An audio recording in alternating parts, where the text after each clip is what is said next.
ada dua temuan utama Komnas HAM terkait dengan RUU TNI. Yang pertama adalah usulan perluasan jabatan sipil bagi prajurit aktif. Perubahan pasal 47 ayat 2 beresiko menghidupkan kembali praktek dui fungsi TNI yang bertentangan dengan TAP MPR 7 MPR 2000 tentang peran TNI dan peran kepolisian negara Republik Indonesia dan prinsip supremasi sipil dalam negara demokrasi. TAP MPR tersebut menegaskan TNI sebagai bagian dari rakyat, lahir dan berjuang bersama rakyat demi membela kepentingan negara, yang berperan sebagai komponen utama dalam sistem pertahanan negara. Namun dalam perkembangan pembahasan RUU TNI saat ini, Komnas HAM mencatat adanya perubahan yang memungkinkan prajurit TNI aktif dapat menduduki jabatan pada 16 kementerian atau lembaga sipil. Selain itu, adanya pengaturan bahwa Presiden ke depan bisa saja membuka ruang penempatan prajurit TNI aktif di sejumlah kementerian lainnya. Yang kedua, perpanjangan usia pensiun prajurit TNI.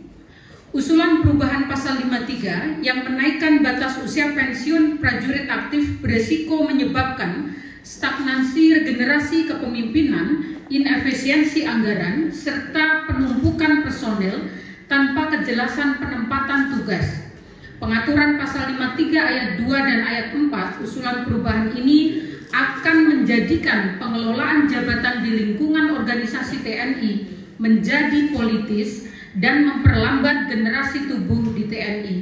Selain itu, alasan jaminan kesejahteraan prajurit tidak dapat dijawab semata-mata dengan perpanjangan usia pensiun prajurit aktif, tetapi melalui penguatan jaminan kesejahteraan yang lebih komprehensif, mulai dari penggajian dan tunjangan lainnya. Untuk itu, Komnas HAM memberikan rekomendasi sebagai pertimbangan bagi pemerintah dan DPR dalam proses revisi Undang-Undang TNI sebagai berikut.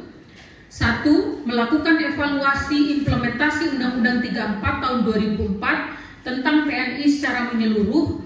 Pemerintah perlu melakukan audit komprehensif terhadap implementasi Undang-Undang TNI dan efektivitas peran TNI dalam sistem pertahanan negara sebelum mengusulkan perubahan regulasi. 2. Menjamin partisipasi publik yang bermakna dalam proses legislasi.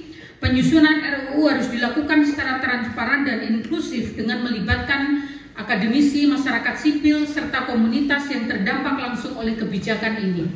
Yang ketiga, mencegah kembalinya difungsi TNI. Revisi Undang-Undang TNI harus memperkuat peran TNI yang profesional dalam sektor keamanan serta memperkuat supremasi sipil. Yang terakhir, yang keempat, mengkaji ulang perpanjangan usia pensiun. Usulan perpanjangan masa dinas prajurit harus mempertimbangkan implikasi terhadap struktur organisasi TNI, regenerasi kepemimpinan demi kesejahteraan dan profesionalisme TNI, dan efisiensi anggaran pertahanan.